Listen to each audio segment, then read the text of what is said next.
Agents, you have 10 seconds. 10,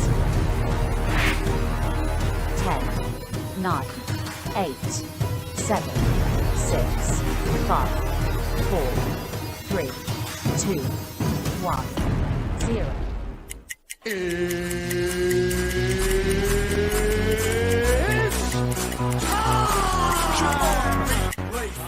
Second, 2 out, Palmero over the head of Jenks. Uribe charges, throws, out! And the White Sox have won the World Series. Open, Chicago with the lead. Chicago Bulls have won their 6th NBA championship.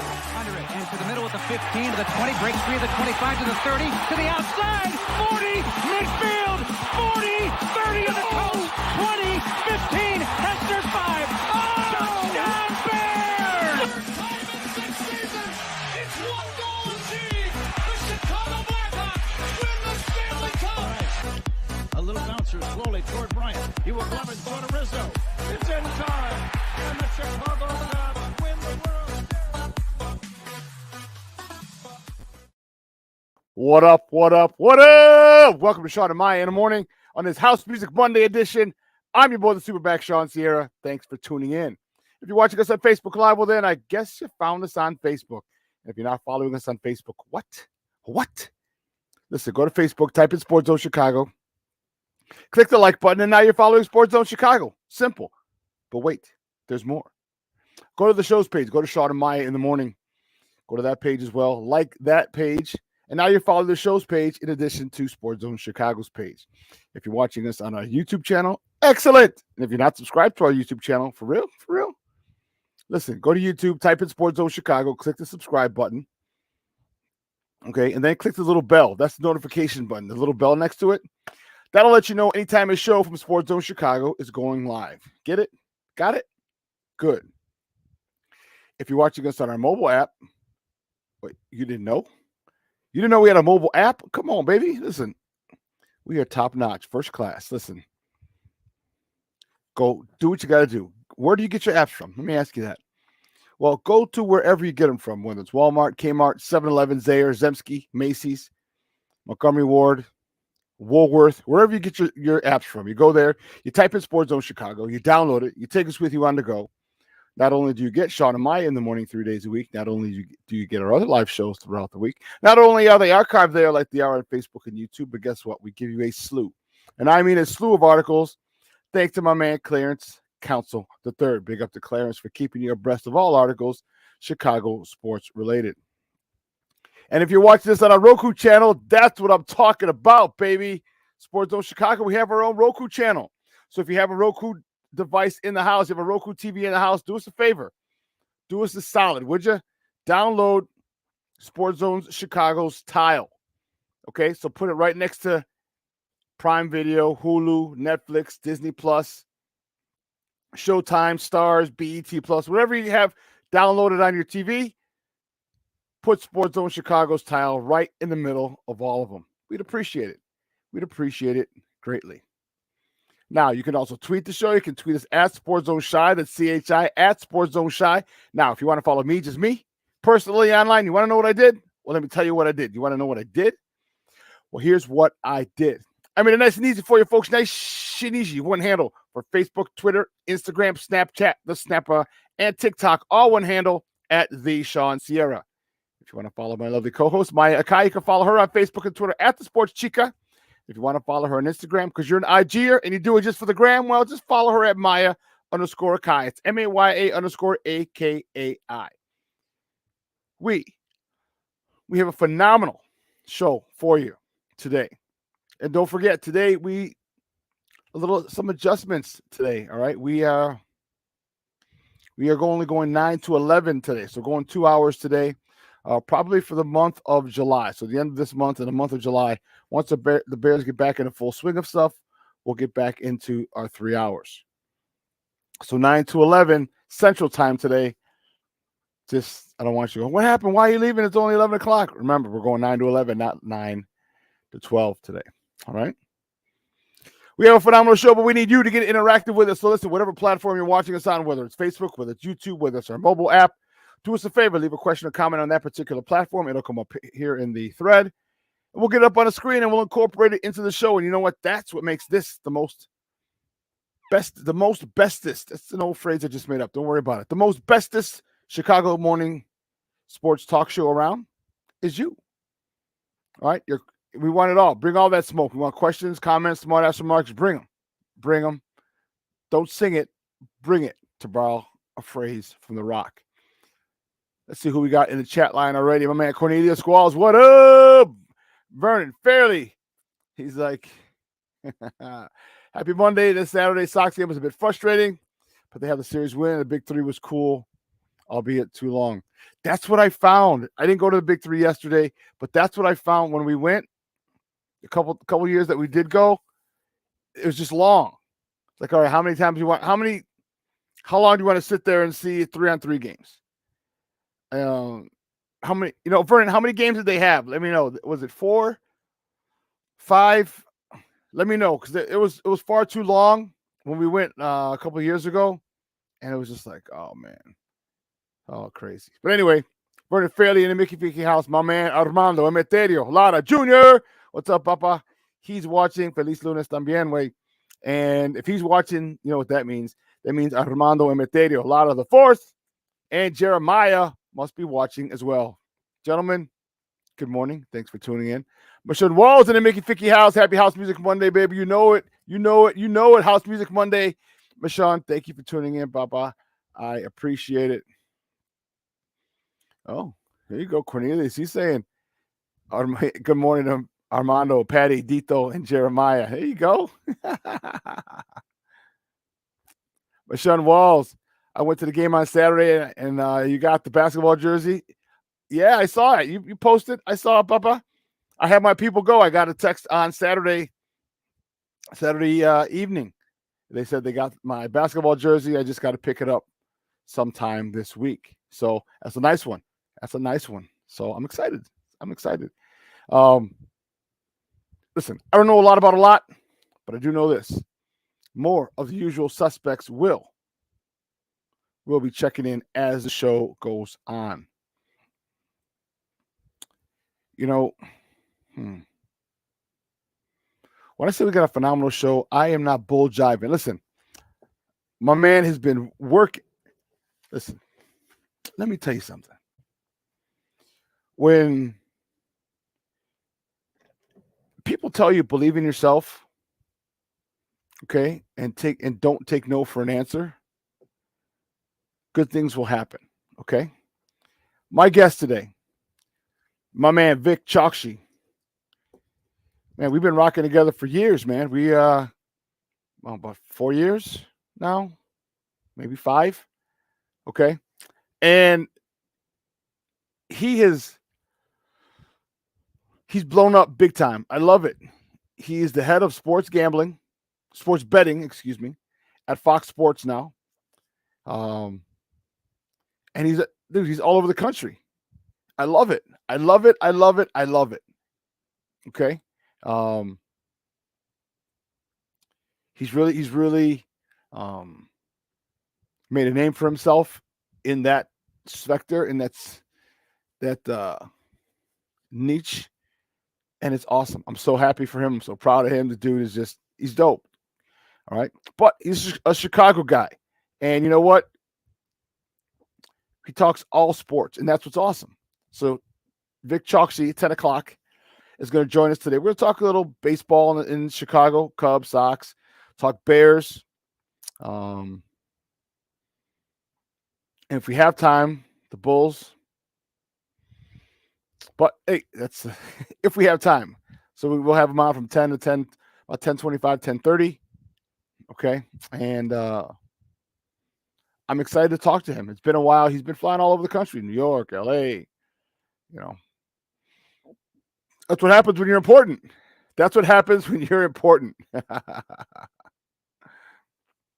No way, Junior. Shut the front door. Did you see the birthdays of house music? The warehouse has received historical status over on Randolph Street. Shut the front door. Randolph and Halsted. It was a furniture store, I thought, recently. I haven't been down. I've been down there, but I haven't been to the old warehouse or seen it in a second. So I'll have to go down there and see. Dude, you know what? Let me know where you saw it from, or if you got a um like a link so I can read an article on it. So, but dude, that's awesome. That is awesome. I spent many a night in my young 20s, well, in my teens, and young 20s at the warehouse. Um, that is funny. That's awesome. My teens was because I know I told you this. Junior knows the story, but I may have told it on here. So when I came home from college, my freshman year, we moved out of grandma's house, and we were living in Cicero at the time, and we were living with my aunt and her son, my cousin, and he was 4 years older than me. And so I asked him, I was like, "Hey man, do you mind if I, use your?" And now mind you, this is 1990. All right, I'm dating myself here. I was like, "Do you mind if I take your social security card, your birth certificate, and go get a fake ID?" And he's like, "What if you get caught?" I was like, "Well, I'll just tell him we live together, and I stole it from you." He's like, "All right, no worries." So I did.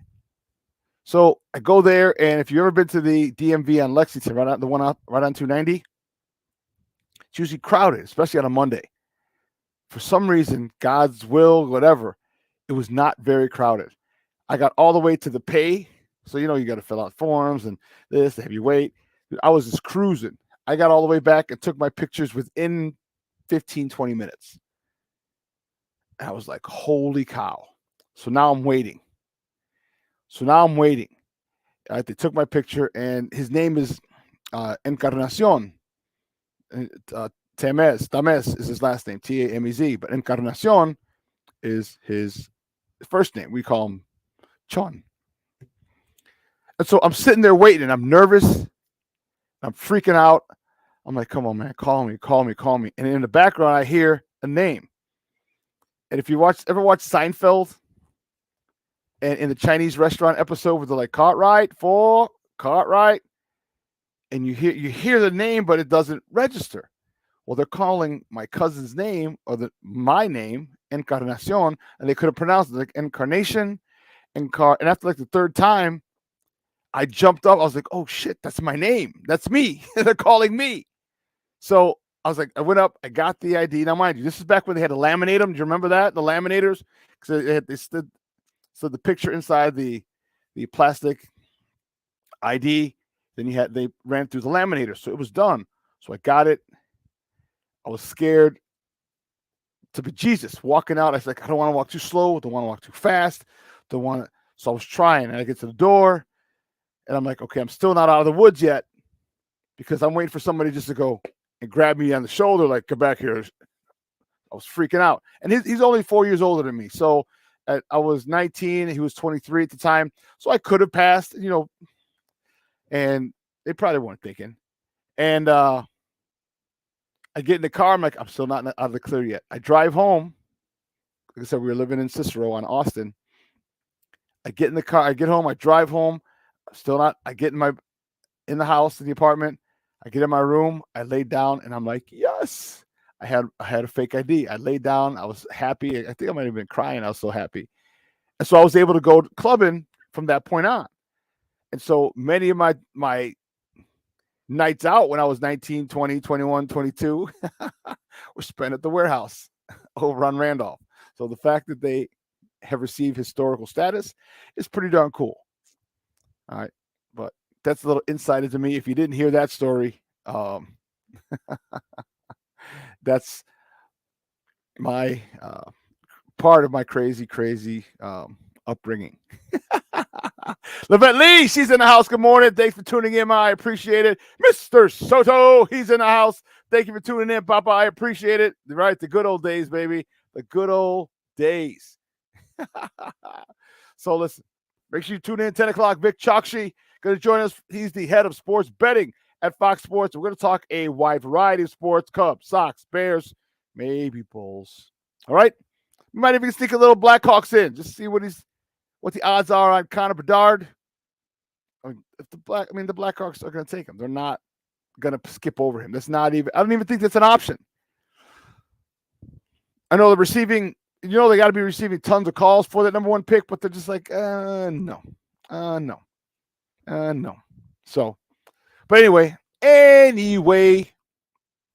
guys, you know how we do. The first segment of every show is called Top of the Morning. It won't come just when you want it.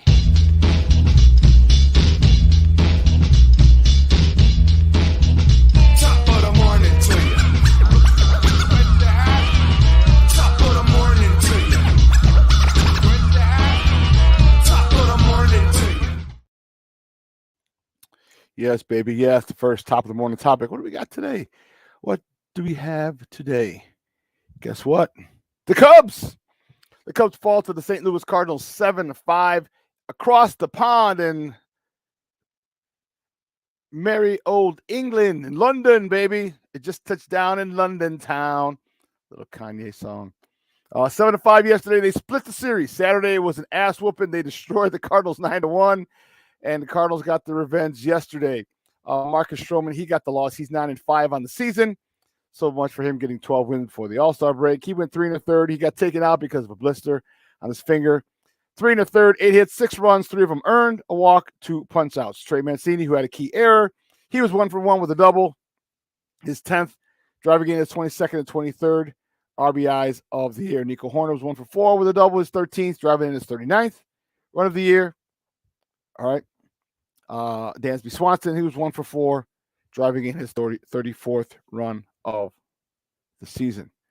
As I said, the Cubs split the series, the London series with, it was the World Series. No, American Series. What was it called?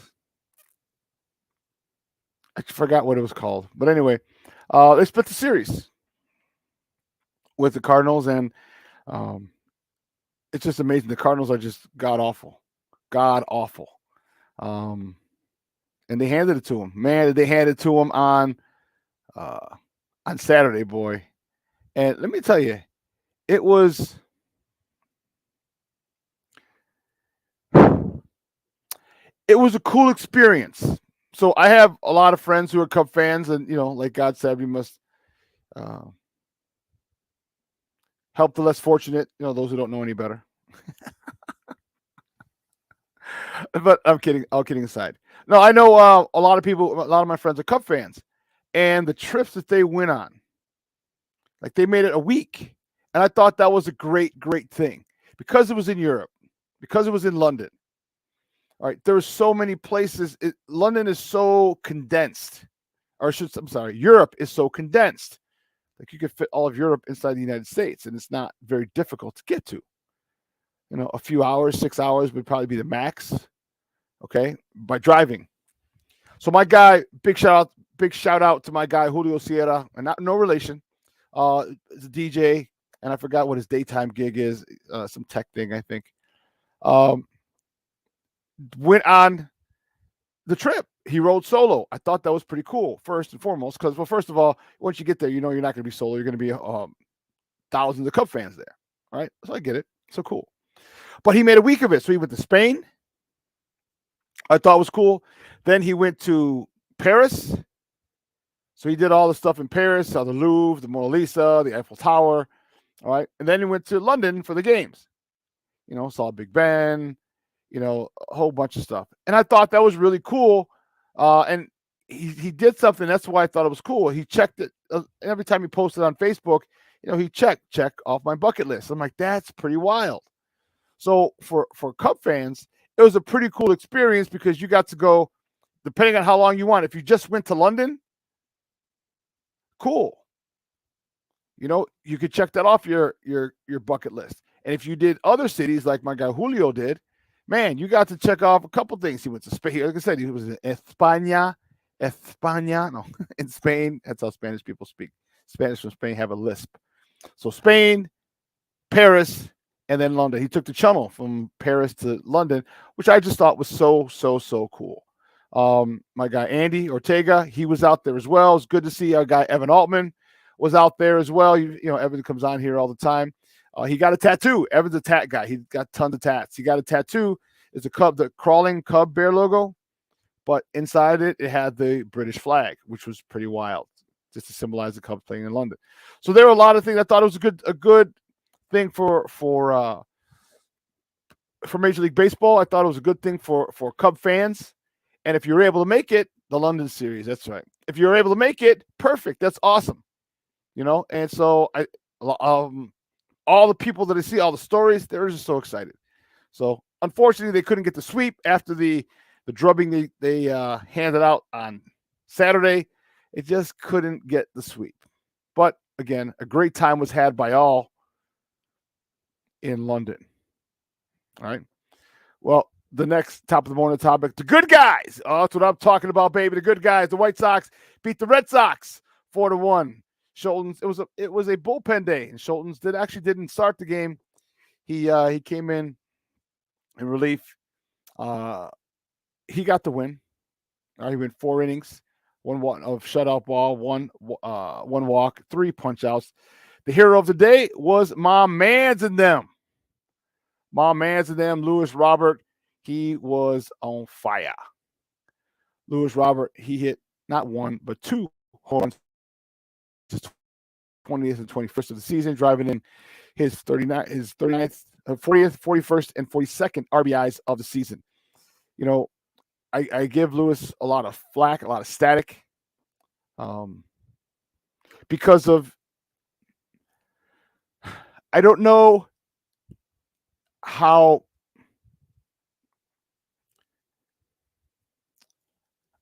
bad he wants to be the best. See, there's a couple of ball players, a couple of special people in sports that when they get that's their God-given ability, their talent that they've worked so hard to get to. And Lewis Roberts, one of them. Yoan Moncada is another one. Even Eloy Jimenez, as far as hitting goes. And it bothers me, and I give him so much static and so much flack because of the fact that, I don't see him wanting to be the best in the world. Okay? I don't see him wanting to be the greatest. I see him wanting to be good, maybe great. But it seems like to me that his talent, he just relies on his talent, and his talent is so far superior than most players in the show, that he's able to get by and actually do very well. Because there's just sometimes his approach is horrible. He's just off, swinging at pitches that are nowhere near the strike zone, and it's frustrating. And then you see this, like yesterday, 2 homers. So that's where my disappointment lies with Lewis Robert, with Yoan Moncada, with Eloy. Okay, but man, he had one hell of a day yesterday. Had a couple of nice catches. Well, we know he's got a Gold Glove. All right, so this dude can run like a deer. All right, he had a couple of nice catches yesterday that actually, what's so funny? Because of his speed and his phenomenal ability to read it off the crack of the bat, some plays that other center fielders would have to make, and they would be a spectacular play that we would mark. Oh my God, what a phenomenal play!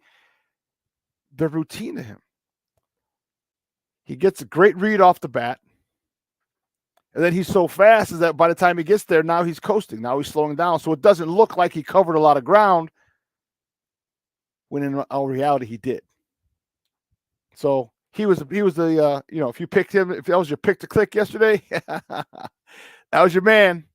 That was a dude. That was a pick to click yesterday, and he did wonders yesterday for the good guys. The Sox won the series with Boston, 2-1. It's their first series win since they beat the Yankees back in the beginning of the month, June 6th, 7th, and 8th. The Sox can't be doing that, man. All right. Just think of if they would have won, they would have lost 4 series in that time. Just think of if they would have split. Okay. So that's 2 more wins. Okay. In the win column. That changes a lot. It changes a lot. We'd be 4 back. We'd be in 3rd place in front of Detroit, which is only 5. So all these games matter. And my White Sox just have not been able to put it together consistently. And you cannot win 2 series a month and expect to make a move on teams in front of you. You just can't. Even when you're in the AL Central and nobody wants to win that God bless the division.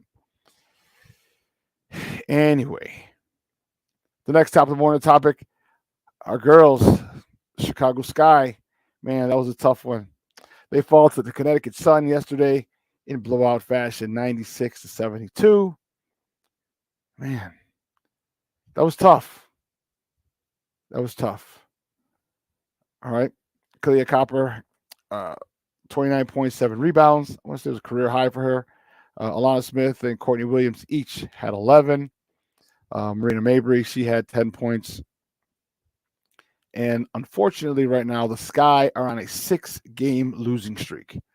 And we knew this was going to happen. We knew that this day was coming. We knew it was going to be rough.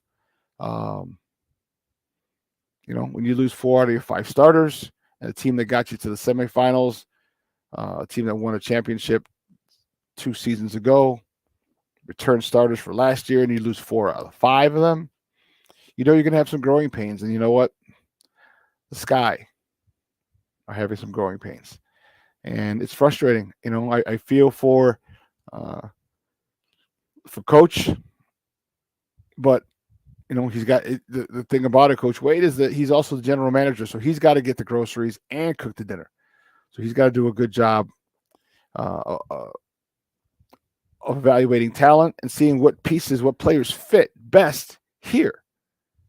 So, good luck to them as the season rolls on. But man, the 6-game losing streak, they got to put an end to it. They haven't put an end to it, and they get a chance to on Wednesday when the LA Sparks come to town at the Wintrust Arena. So good luck to the girls. They're going to need it. They've been having a rough season. But listen, here's what we're going to do. We're going to take a quick break. All right. On the other side of the break, we have more sports conversation. So don't go anywhere, folks. Just keep it locked right here. Shawn and Maya in the morning on Sports Zone Chicago.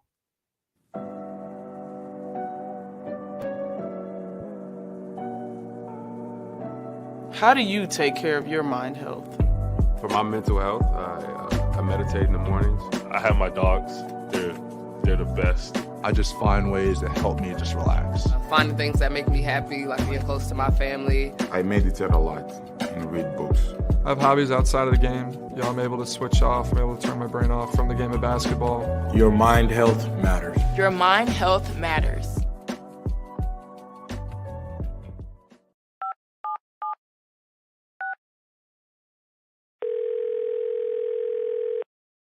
Yeah, hello.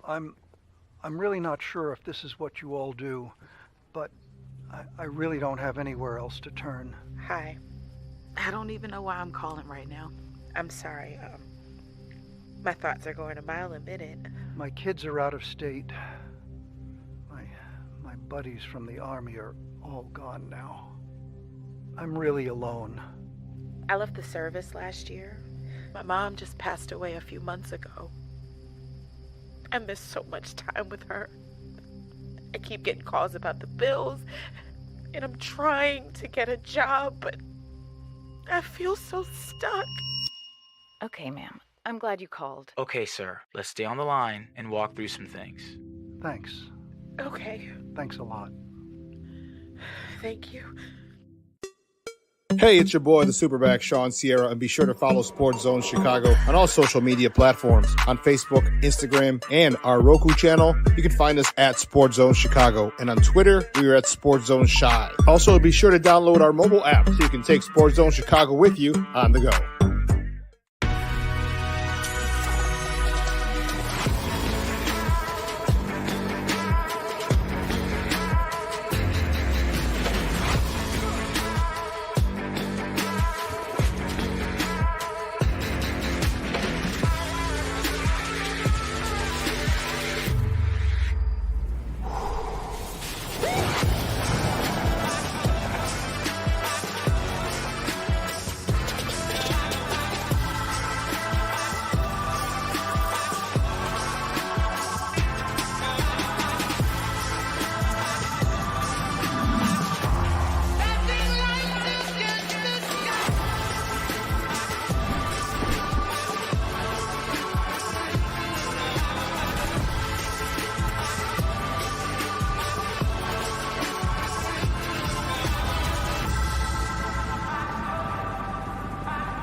goes Horner. The pitch taken for a strike. Throw to second. They'll never get him.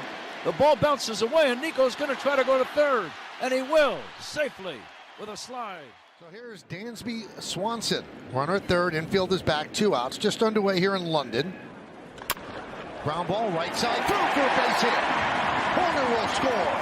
Swanson picks up a ribby. And the Cubs up in second now. And here's Trey Mancini.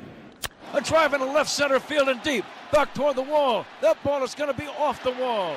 This will drive in 2 runs, and the Cubs lead 3-0. Welcome back to Shawn and Maya in the morning on Sports Zone Chicago. Those clips courtesy of ESPN. That was yesterday. The Cubs in London just touched down in London town. I want to say what's up as other people checking in. I see my guy Luis Mejia. He's up. Good morning, Papa. Rise and grind. Hope you have a great day, my friend. Because I know Luis meal preps. Man, and my hat's off to you, Papa, because if I could meal prep, man, I'd be ripped. But man, it's just I get so like yesterday. I wouldn't have been able to because I had the camp to go to that I worked. I'll talk about that in a second. Then I had a birthday party to go to as well for some of the guys here at Sports Zone Chicago. So I just didn't get a chance to meal prep.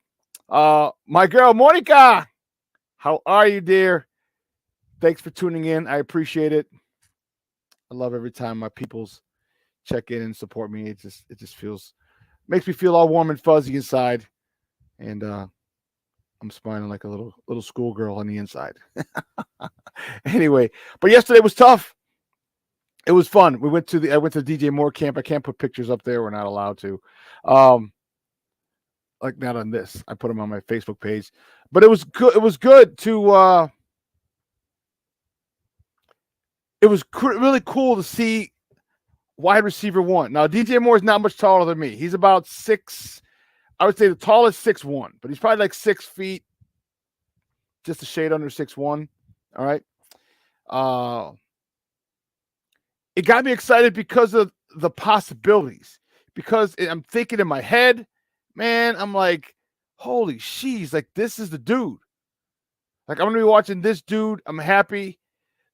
Because we finally have a number 1 receiver. I wasn't starstruck because I've been around athletes and actors and actresses and all this millionaires and billionaires, and that's fine a lot of my life. I was more excited because now he's like the missing piece.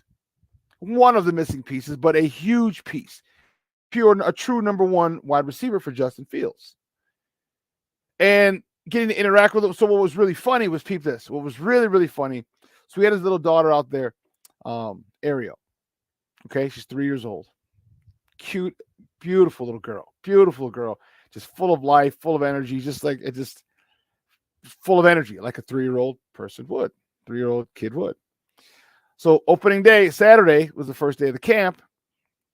And, they had coaches there. They each gave us our own little group.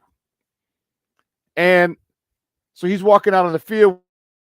A group, just talking to him. I had my back to him.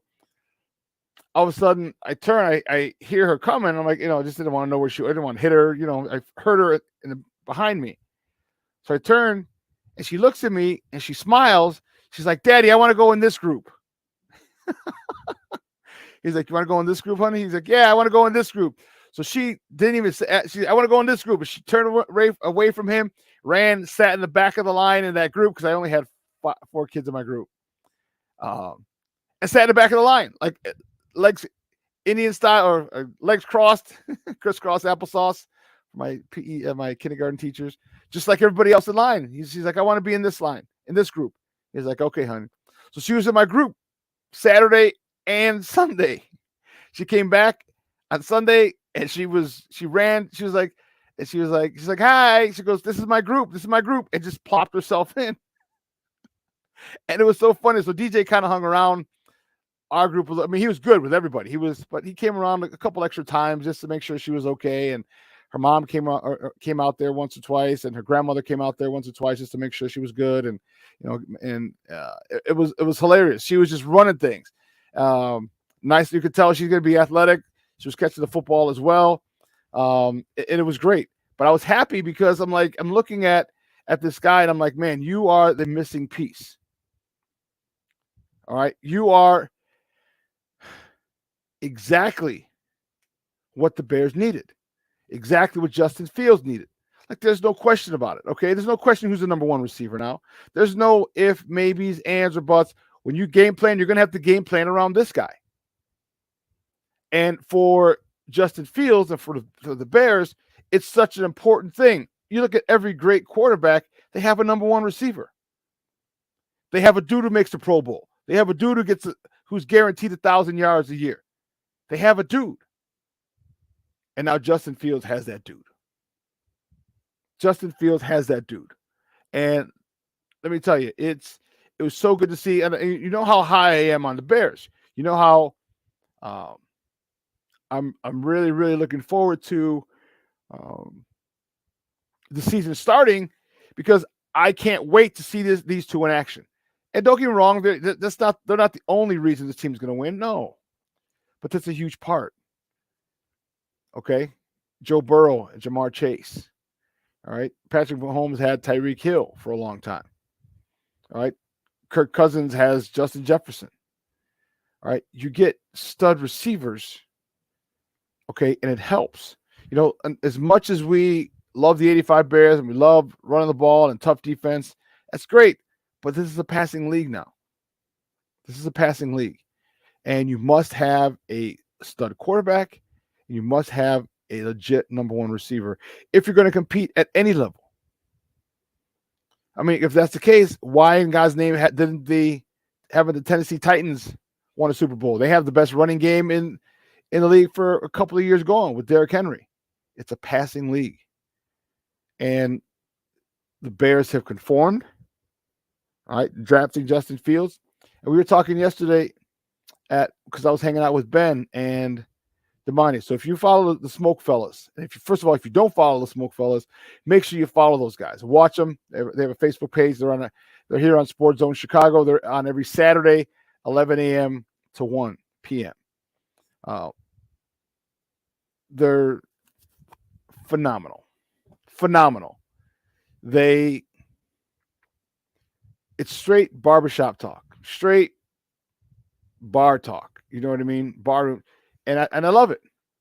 So it was Ben's birthday yesterday. I was talking with some of the guys there yesterday, and I was saying, you know, people who don't know football, but pretend like they know football. Like, I can't talk to them. You know, because they talk about, well, he's a running quarterback, and even in the media, this is what bugs me about the media. They're still questioning whether he's a good passer or not. And I'm thinking, did you watch him at Ohio State? Did you watch him at all at Ohio State? Did you see? He didn't run the ball. He didn't have to. All he did was pick teams apart. He got to the college football playoffs both years. He got to the title game his last year at Ohio State. But he had players. He had Garrett, the kid from who's on the Jets now. He had Chris Olave. He had Marvin Harrison Jr. He had all these different receivers, and he had a stud offensive line. He had stud running backs. He had talent. So when he has talent around him, he can sit there and just be himself, which is great. And now the Bears have addressed the offensive line. They've addressed the running game. They've addressed the lack of a number one receiver in the DJ Moore trade. Watch. Just watch. You don't have to listen to me. What the hell do I know? I only played 30 years and coached 16. Watch how crazy this year is going to be. And that's why I'm telling everybody, you better listen. You better wait and watch week 3 at Kansas City. Do not be surprised. Do not be surprised if the Bears beat the Chiefs in Kansas City. Don't be surprised. Don't be. I'm telling you now. So, but the camp was awesome. It was great to see, and his interaction with the kids, DJ Moore, was amazing. Amazing. You know, he came over and took over our 7-on-7 game and just had the kids running around. And it was hilarious, which was perfect because I didn't have to do anything. I didn't have to coach at that point. It was his hell. It's his camp. His name's on the T-shirt. Okay, there you go. So he really spent a lot of time with the kids, and it was awesome. Then yesterday after that, I came home, took a nap because I was tired because I had to go. I had to stop by and say hello to my guys. It was their birthday. Ben, Mr. Smokefellow himself, Bernard Mull, Ben Mull.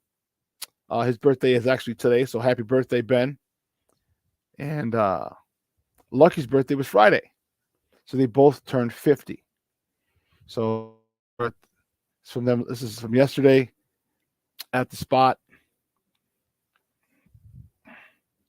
And I was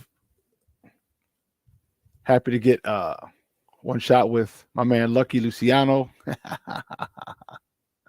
And then, of course, Mr. Smokefellow himself, Ben Mull.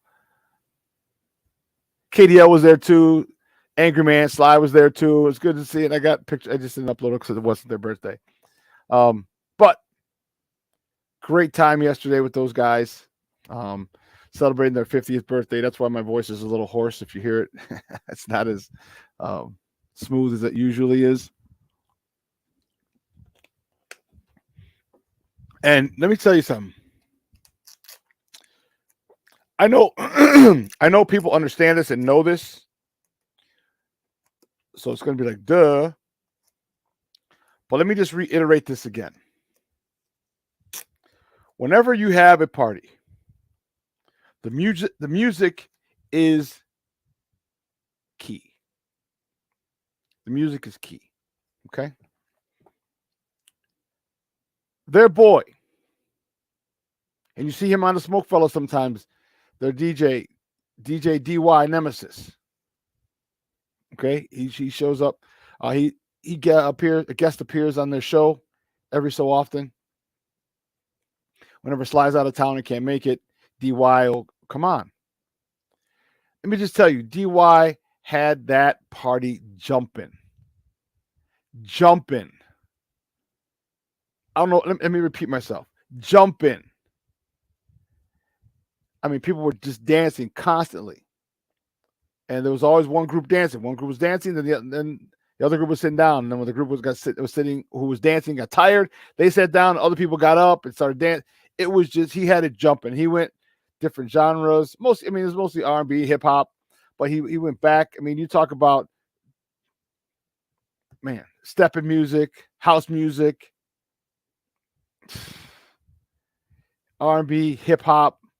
It was jumping. Big shout out to DY for the music yesterday for Ben and Damani's 50th birthday. It was, tell you, that's why my voice is the way it is. Hang with those fools. Hanging with those fools was awesome. Awesome. So big ups again to Ben Mull, whose birthday actually is today. Happy birthday, Ben. I love what you do with the Smokefellows here on Sports Zone Chicago. And happy birthday, Lucky Lefty, my mans and them. I got to meet Lucky's parents yesterday, and they watch his show every Saturday too. And I love it. You know, those are your peoples. All right. Like my guy, Junior, and his family watch every show. That's what friends, they support. And his parents will watch it religiously. Lucky's parents watch it every weekend. So I got to meet his mom and dad yesterday, and that was really, really, really cool. So I had a blast in my Peeps yellow polo. I look like a Peeps from Easter.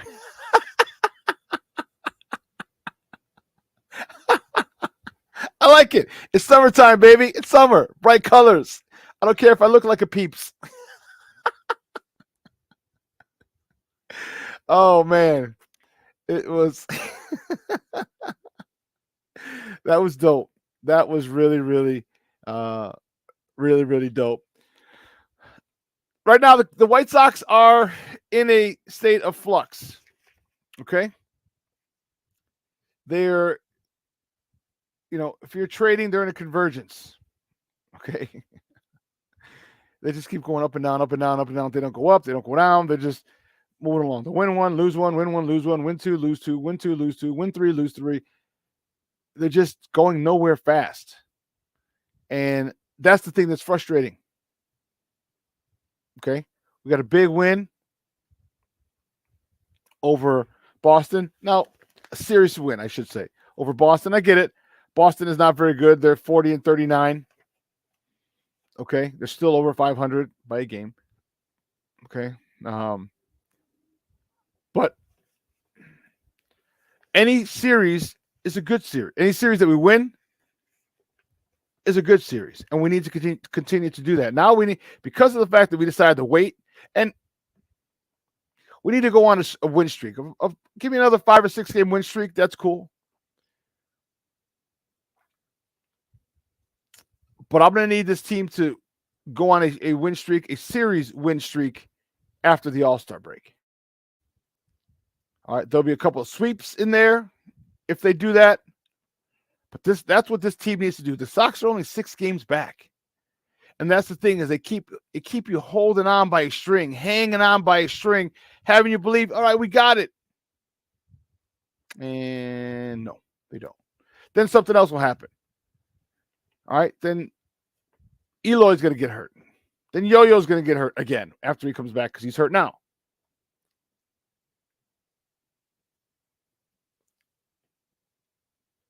This team is beyond frustrating. So they definitely have a chance to take this division. Minnesota leads the division 1 game over 500. They're 40-39. Now, mind you, the Sox are 11 games under 500, which is why they need to go on a win streak. You give me a 5 or 6 game win streak, man, that changes big time. Big time. But we'll see. We'll see how it plays out. I don't know if these guys have the mental fortitude. I don't know if they have the physical fortitude. All right, Tim Anderson is still having a rough year. A lot of off the field issues are creeping their way into his play on the field. Okay, and yes, those are self-inflicted, most of them, but it's still an issue with Tim Anderson. Moncada still hurt. Luis Robert still not trying to be the best. Our pitchers, Cease is good, not as good as last year. Kopech is good. I was hoping he'd be. No, he's been pretty good. It's not. Lucas Giolito's been much better, but it's a contract year for him. So, why do players always wait until the contract year for them to have a great season? That's bothersome. Continue to have the season once you're signed. Not, oh, well, I got to play good so I can get money for my next contract. And then after you get your next contract, then you go back to mediocre. Again, for me, it's about wanting to be the best. It's about understanding the approach, understanding the process, understanding and loving the process.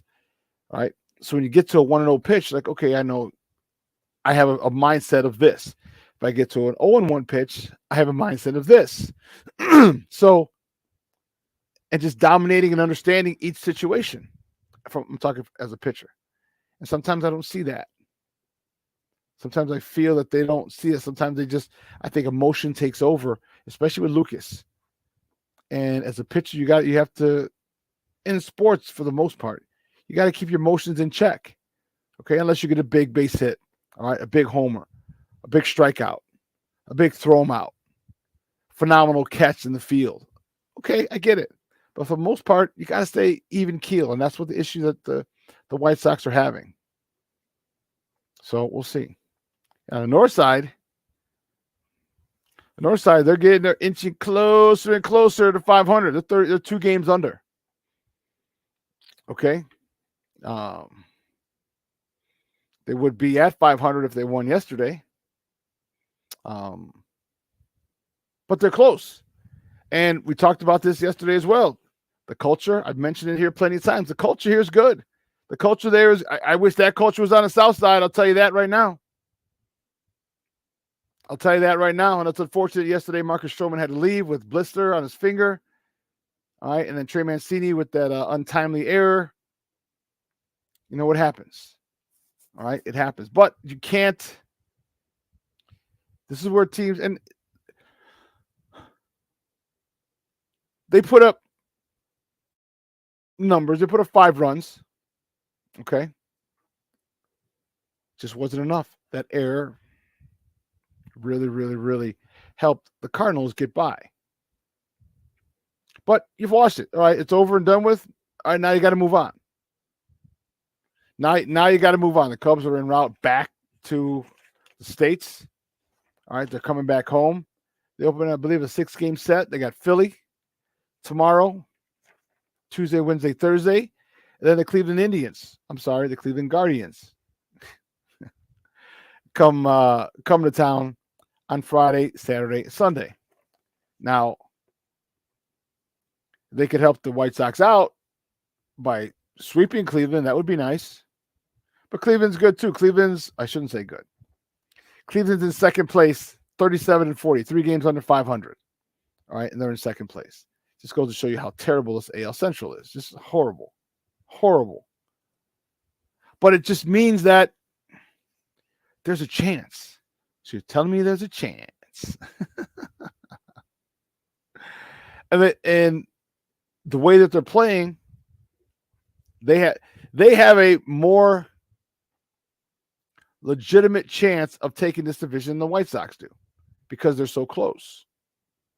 I still think the White Sox have a great chance, but I just think the Cubs is better to take their own division. All right, you get these youngsters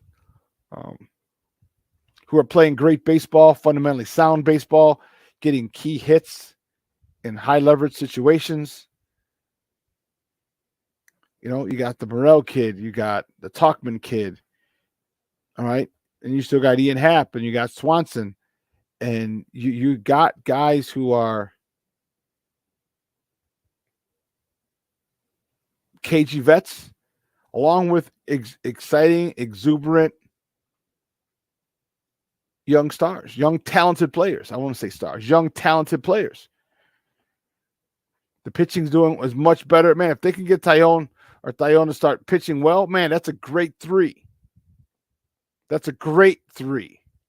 You know, unfortunately, Marcus Stroman had to leave with the blister, but Marcus Stroman, the professor, you get Tyone. Okay, Wisniewski's got to step up a little. Smiley's got to step up a little. And that's the frustrating part on both sides of town. Like, there's talent there. Now, I'm not talking talent on either side of town. No, not at all. But I'm saying talent to get us to the playoff, to win our division is it. I think in the big scheme of things, we're not very talented on either side. Or not. The White Sox are talented. We're not very good. So on either side of town, we're not very good. But, you know, the Cubs are doing the best with what they have. They probably need 1 or 2 more guys. But the mentality that they have is the thing that's keeping them afloat. They refuse to go down. They adhere to the fundamentals. Good pitching, good defense, timely hitting. It's got them. I know they're in 3rd place, right? But yeah, 3 games back. Milwaukee's a half game back. But it got them in the mix. And if you play fundamentally sound baseball, good defense, good pitching, you're going to be in a lot of games. And you're going to be in it down the stretch. And you know what? The Cubs are going to be in it down the stretch. David Ross, all the David Ross haters, I don't hear you anymore. Where did you go? You're just yelling, fire him, fire him, fire him. And all of a sudden, where are they at now? I don't hear very many David Ross detractors, haters. I don't know where they went. But this team is going to be battling it out. You just see the passion. You see the at-bats. You see the way that they play. It's a different level than it is on the South Side. And that's bothersome because that's my team, the South Side. That's my squad. But this the culture that's there, I'm not a fan of it. I'm not a fan. And I talked to you about it on my rant. Rickon, this has to do with Rickon. All right. Not hiring a manager a strong manager, a manager that the front office cannot control. A World Series winning manager. You had Ozzie, you had Bruce Bochy. You could have interviewed Bruce Bochy. You could have interviewed Madden. Could have interviewed Girardi. All these guys are World Series winning managers, and you chose not to hire them. That bullshit interview you gave with Ozzie, that was a platitude. That was a platitude just to appease the fan base. So the culture on the South Side is horrible. The culture on the North Side is one that's conducive to winning. It's conducive to winning. So, you know, as the season draws out or plays on, I'm excited to see how it goes. I'm not going to be watching a lot of baseball. I'll probably go into a game or two, but I'll even go to Game Time and as a secondary markers and buy tickets from them because they're cheaper. And I know the White Sox will have already gotten their money, but so what? That's fine. That's fine. I'm not giving it to them directly. I feel better about that. But let's take a quick break, because on the other side of the break, we're going to welcome my guy, Vic Chokshi. Man, my man's moving on up like George and Wheezy. He is the head of sports betting over at Fox Sports. Man, he's doing it and doing it and doing it well. We're going to talk a couple things. Talk a little baseball with him. Talk a little Bears with him. Like I said, if we get a chance, talk a little Bulls.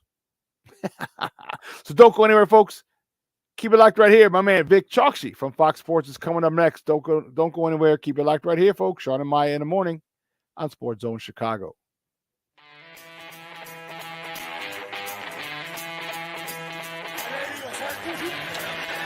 Off the fake. Fields against the grain. Finds Jesse James. Field. With time. Delivers down the field. And Cowboys.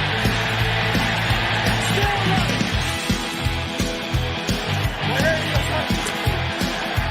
Fake one way. Fields stumbling. Trying to cut it back. Justin Fields making magic happen. There goes Fields. Touchdown.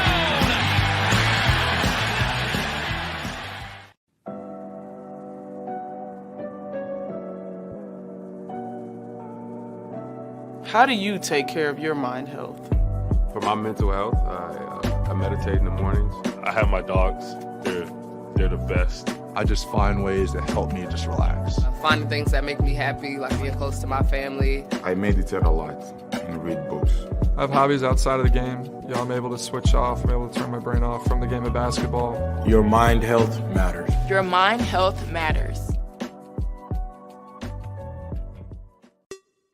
Hey, it's your boy, the SuperBack, Shawn Sierra, and be sure to follow Sports Zone Chicago on all social media platforms, on Facebook, Instagram, and our Roku channel. You can find us at Sports Zone Chicago, and on Twitter, we are at Sports Zone Shy. Also, be sure to download our mobile app so you can take Sports Zone Chicago with you on the go.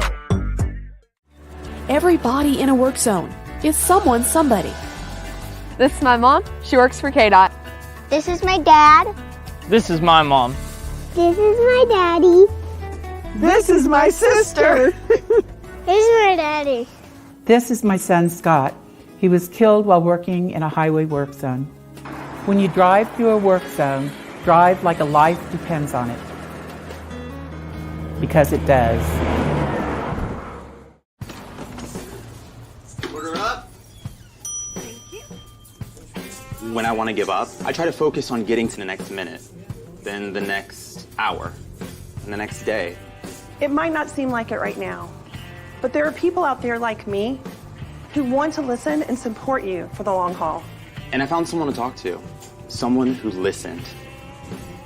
You are not alone.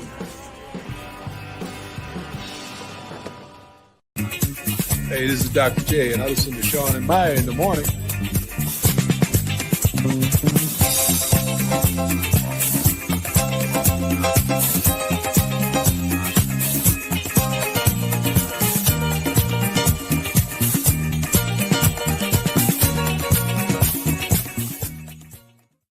Economical with his pitches today. And that will be a 14 pitch. 1, 2, 3. There's strike 3. High heat out of the. And that one's tipped into the gloves. Cold strike 3. That ball's hit well into right center field. Duvall back at the track and the wall, and it does clear the fence. It should. How about that? An absolute rocket in a heartbeat.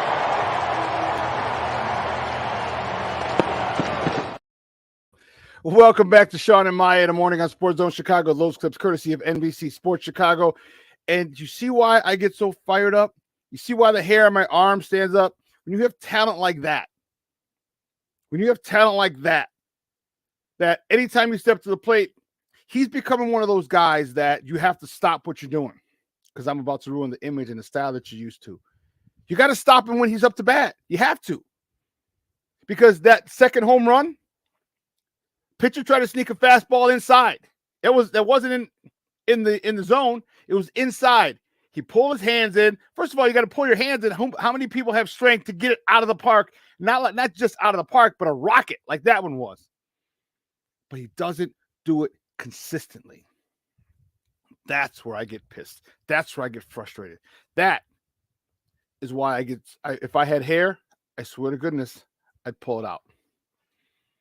My first guest, man, good to see him back home. Man, you never know where this guy's at. LA, New York, Miami, Dallas, Toronto, London, Fiji. There's gambling in Fiji too, so who knows? Man, he's a good friend of the program, and I can't wait to chop it up with him. Man, he is ahead. I told you earlier, he's been moving on up like George and Wheezy, baby. He's ahead of sports betting at Fox Sports. That's what I'm talking about, baby. That's what I'm talking about. He's the head honcho. Come through me. You can find him on Twitter at DocSquad33. Guys, let's welcome back our guy, Vic Chokshi. Vic, what's up, Papa? How are you? I'm doing well, man. Always a pleasure to be on, and I wish I can go to some of those spots that you mentioned, man. That's the dream. That's the dream. Trust me, you'll get there. There's gambling in all those spots, so you should bring it up. Say, you know what? I need to go to Bora Bora, and just to make sure they're gambling enough over there for us. Sure. For the Fox Sports I will app. bring that up in my next one-on-one for sure.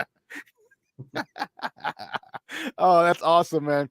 Man, good to have you back as always. You know, I love talking with you, man. I love talking sports with you. You know, one of the reasons is that I love talking sports with you is like you're knowledgeable in all sports. You know, you're not secluded into I'm just a baseball guy, I'm just a basketball guy, I'm just a football guy, you know, and it's always fun talking to you, which is why I love having you on as much as I can. Talk to me. You saw the clip coming out of the break with the White Sox. Frustrating, disappointing. Talk to me about this season. Do you think they have a legit chance to come back and get this division? They're 6 games back. Nobody wants this damn division. Nobody's running away with it. Yeah. They have the talent. They have the most talent in the division, but they just don't put it together. Your thoughts on, and will they be able to come back and take this AL Central?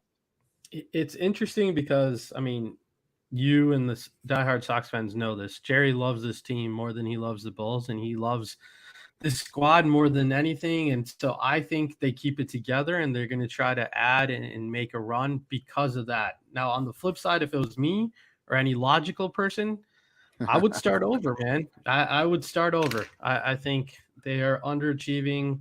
They're frustrating to watch.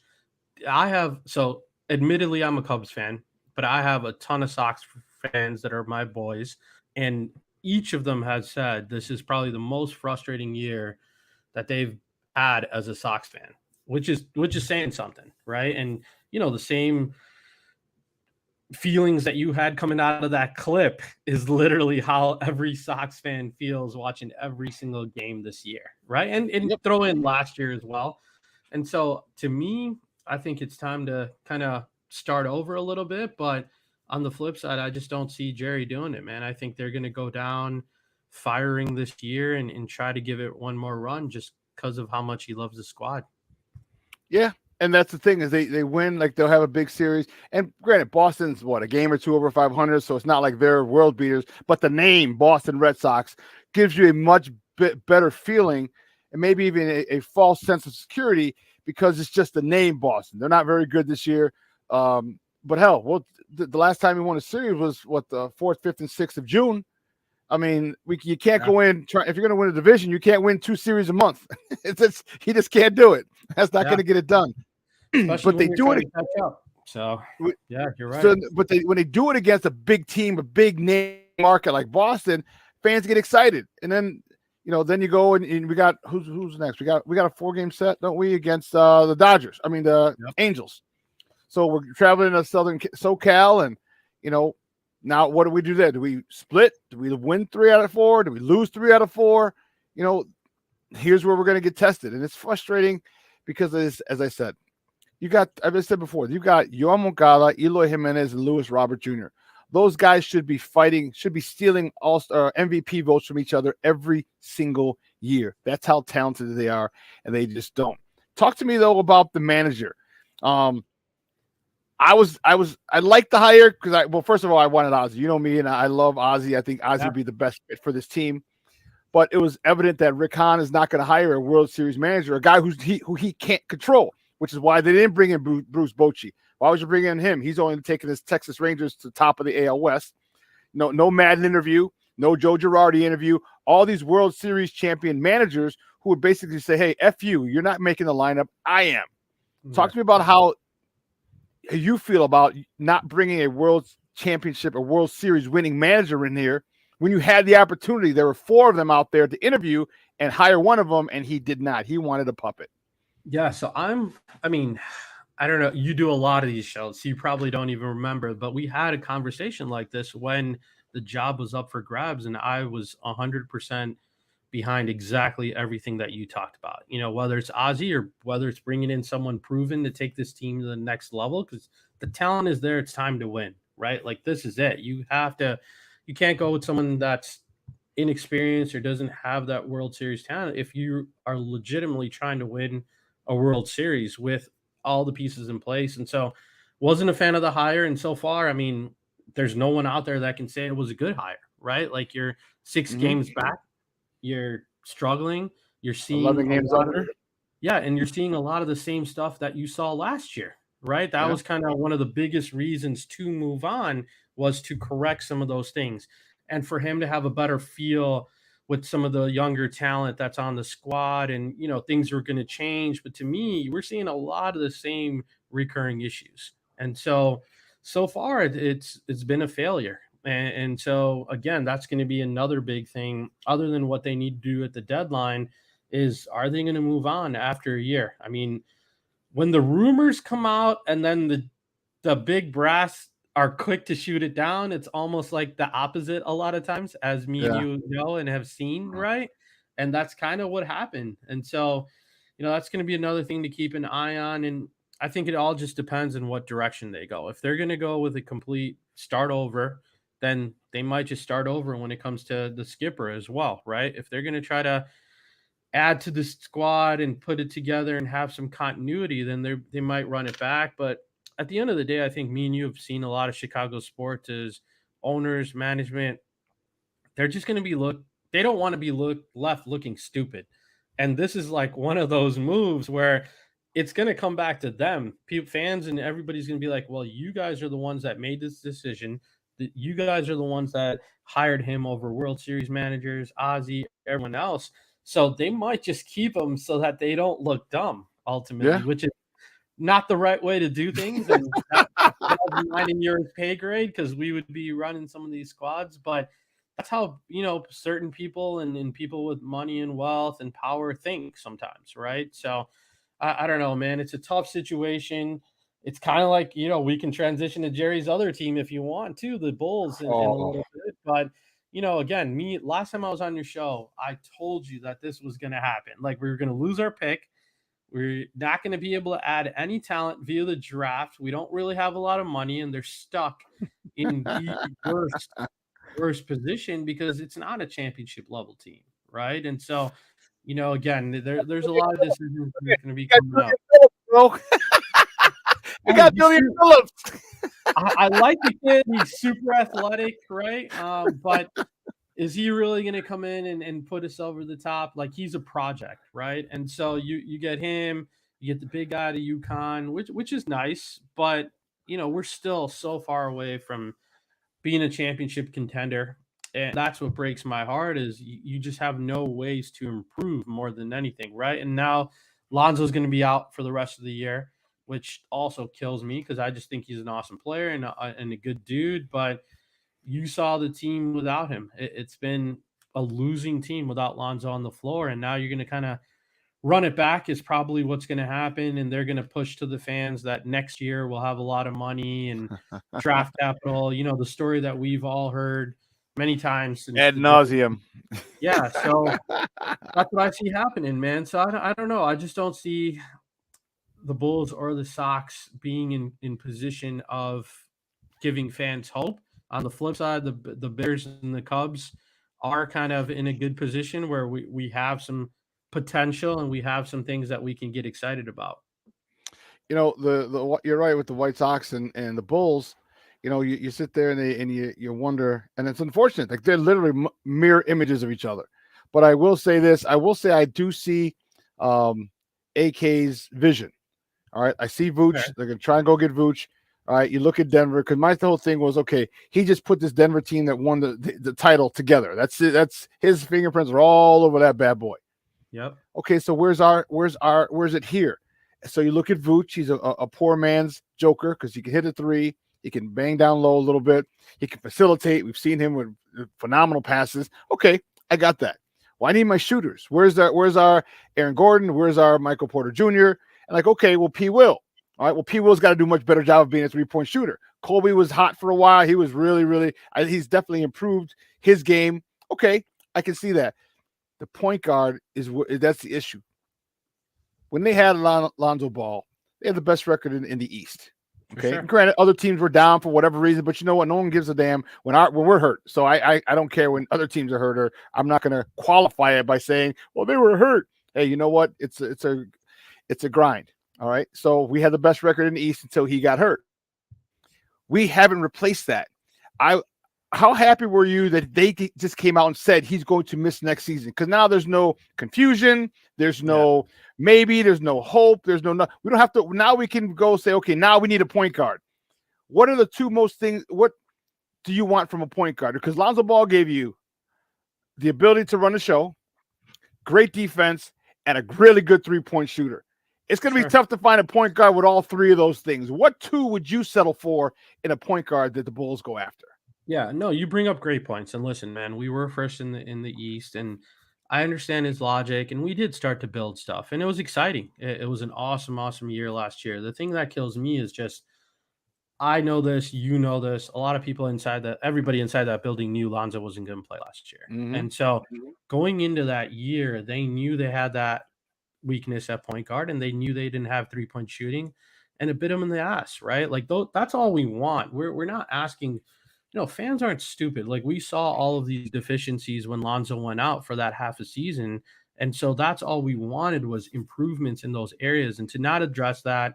And then at the trade deadline, not picking a lane, almost losing your pick, you could have just let it ride out and gotten the top 4 pick, and you'd be fine this year. You'd be great. Like, hey, we had injuries. We suffered some, bad luck almost.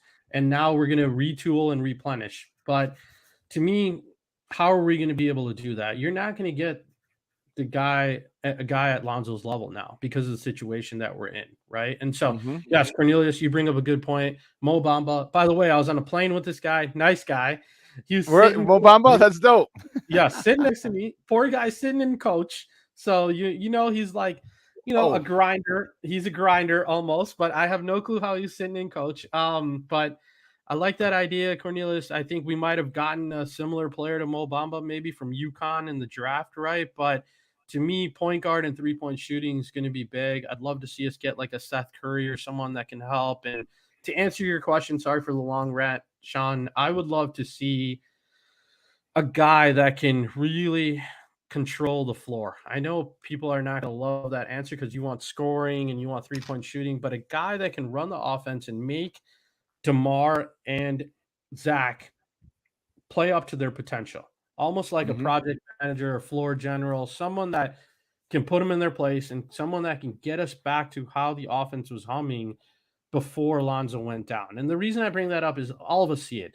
Zach and DeMar just take turns now, right? And they're the body language of them, the team, everything is a little bit different when Lonzo's not there because they have they have to put the weight on their shoulder. They have to score. Who else is going to score on this team? So I don't blame them for trying to gun, but at the same time, the offense is just broken. You just see a stagnant dribble, take an insane shot, and they're that good that they hit crazy shots, right? But that's not going to work in the playoffs. And so I'd love to see a real point guard that's a floor general that can run the offense and play, either do the other two things that you said, play defense or shoot the three. But just overall, we need a lot more 3-point shooting. I think the other killer that me and you talked about was just even last year, even last 2 years, you have your big three that literally scores 85 points a game, 90 points a game.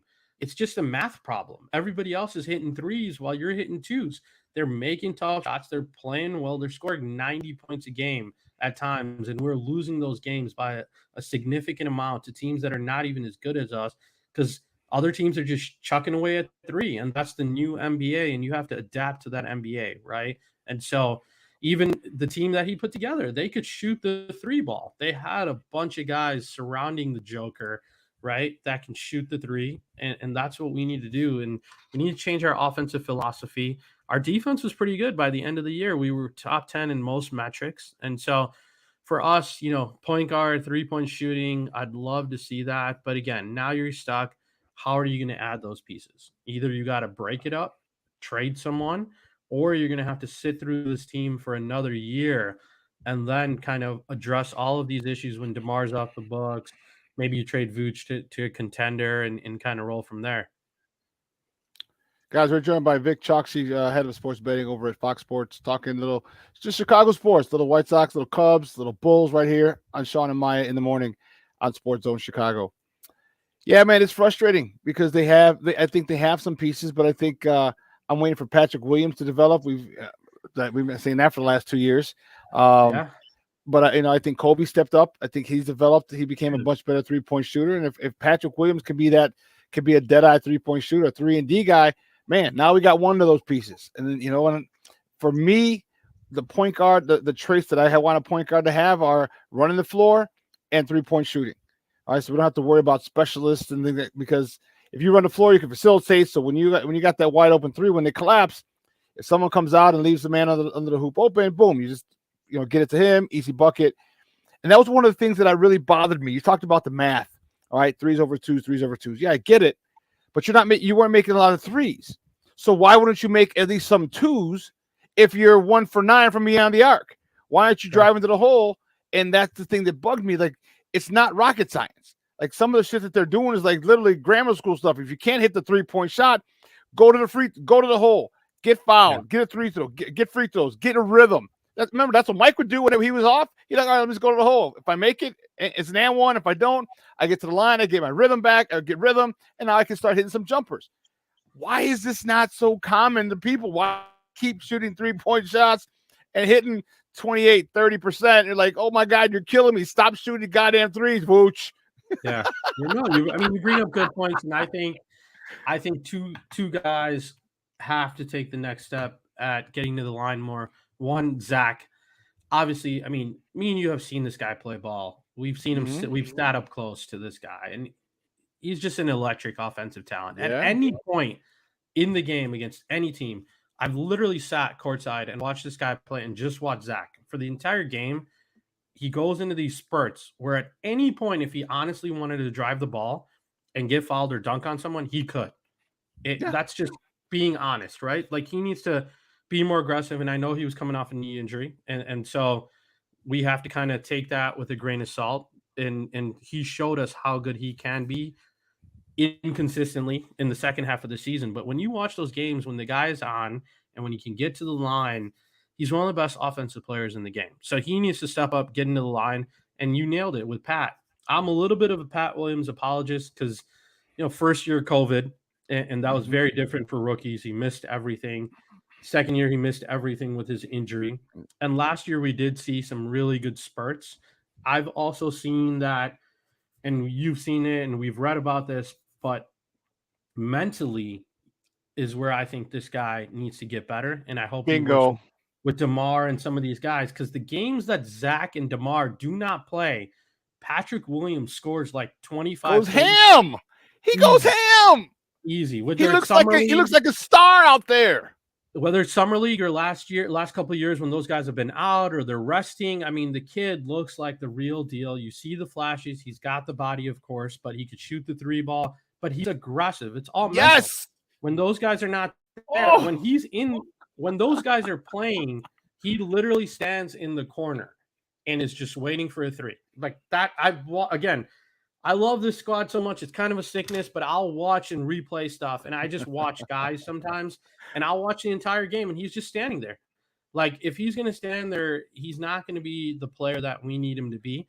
So otherwise, the coaching staff needs to teach him to, like, hammer the boards, right? This is a big, powerful dude. He gets 2-3 boards a game, some games. Yeah. Like I'll get 2-3 boards a game. Yeah. I mean, just off of pure hustle. So they need to either change the game where he learns how to cut, crash the boards, and help this team with the way it's constructed, or he needs to step up mentally. And so this is a big year for him, and I'd love to see him make that jump, because there's no reason this guy can't score 15 points a game. Like, None. He's got all the talent in the world. He's got the size, the strength. He's literally built like a man. I remember his rookie year, like LeBron, Kawhi, some of these guys he was guarding literally all had really good things to say about him. They were like, this guy's a physical specimen. Like, he was guarding me in the block and he was strong enough to hold me there. And this is coming from some of the best guys. So he needs to put it together, make us get that piece that we really need, because, you know, otherwise the roster is constructed. It's going to be tough to take that next step. I will agree with you. Kobe had a great year. As much as people want to hate on Kobe because he's not living up to their standards, he had a really, really good year. He showed consistency.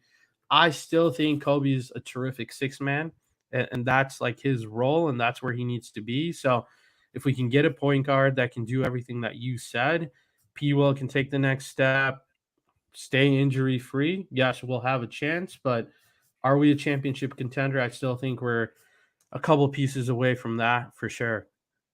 Yeah, I couldn't agree more. And we're joined by Vic Chalk, head of sports betting at Fox Sports, talking Chicago sports here on Shawn and Maya in the morning on Sports Zone Chicago. Let's talk about some good stuff, man. The Bears.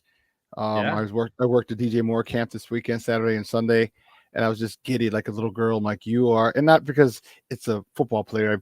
I party with football players, but it's because we finally have our number one receiver for Justin. We finally have that dude. We finally have a dude who's averaged 1,000 yards over his 5-year career. We have a dude who you have to double team. You have to game plan around this dude.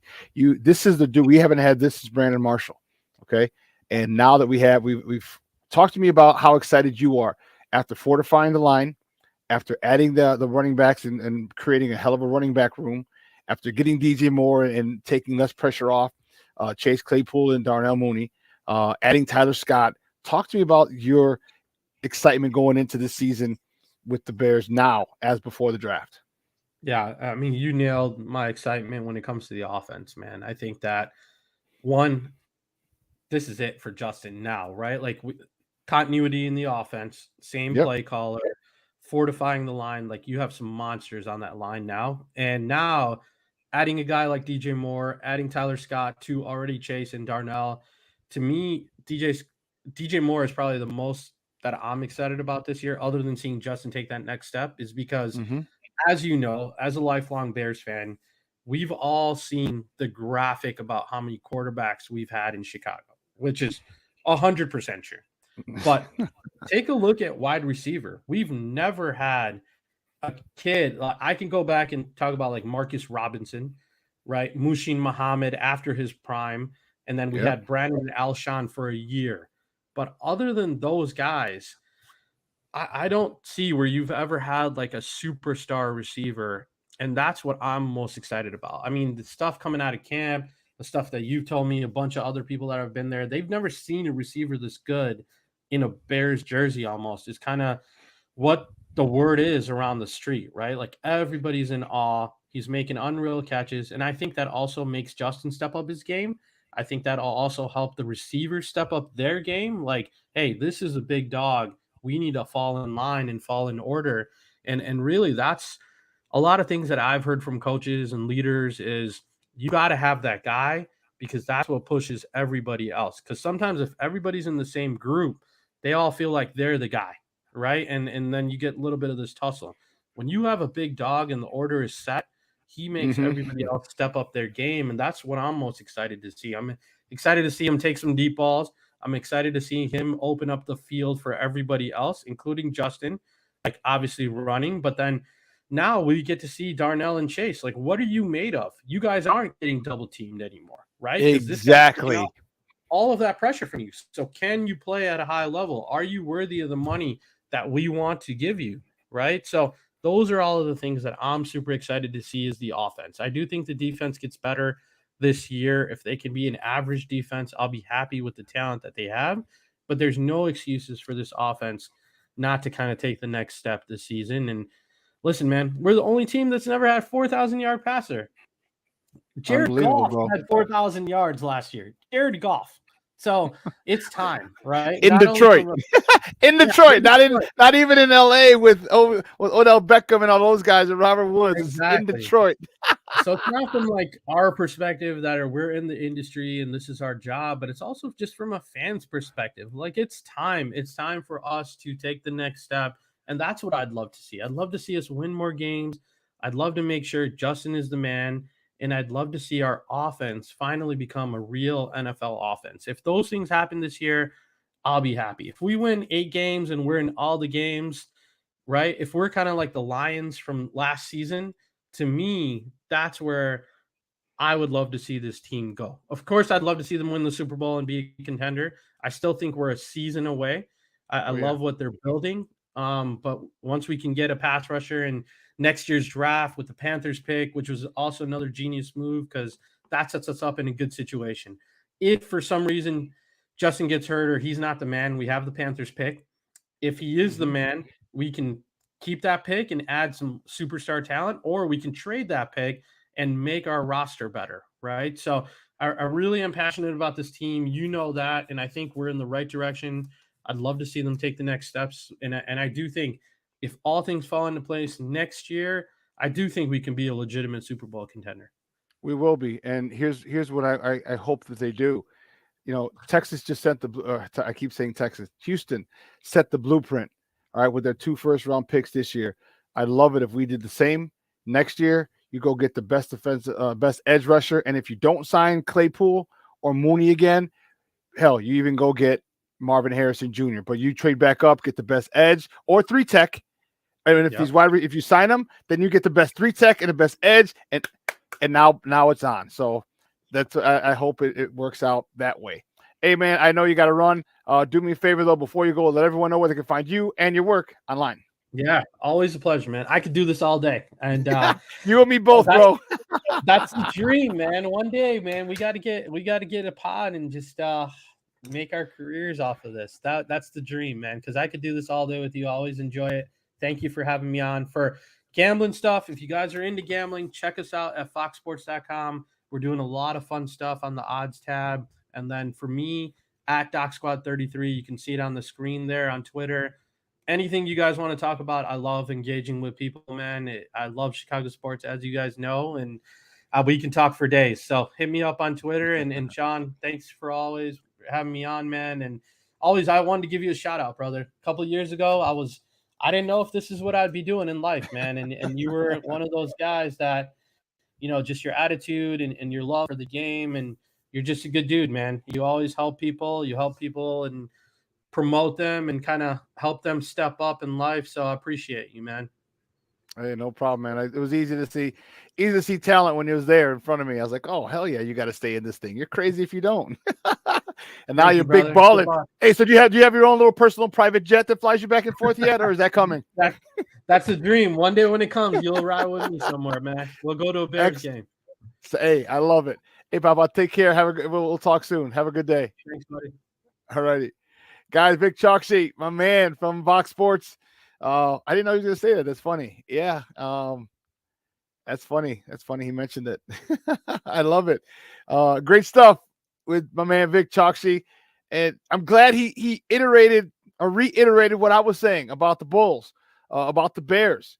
All right, they're there. So when people start talking and talking, pump your brakes and the Bears aren't going to be that good and all this nonsense, you're like, no, it's not that we're homers. Okay, it's the fact that we see how this team is being constructed. We understand the aura, the energy, the culture, whatever word you want to use, that's being fortified in this locker room. That was set. Remember, I talked about it last year with the Cubs. I'm like, the culture was set in that locker room. So now when you bring guys on, there's a way to go about things. Same thing here with the Bears. With Ryan Poles, Coach Eberflus, they set that culture for the locker room. Now, people come here, they're excited. All right, there's no bullshitting, no chit chat. Now, granted, there's going to be cliques. There's always cliques in every locker room. Everybody doesn't always get along, and sometimes you just vibe with someone else more than another person. It doesn't make it good or bad. All right, it just makes it is what it is. But as long as you're all on the same page, as long as you're all playing to the echo of the whistle, as long as you're all doing what's necessary to win that particular week, that's all that matters, man. And that's what this Bears team is. That's what's being built here. Then you just added talent. Come on, man.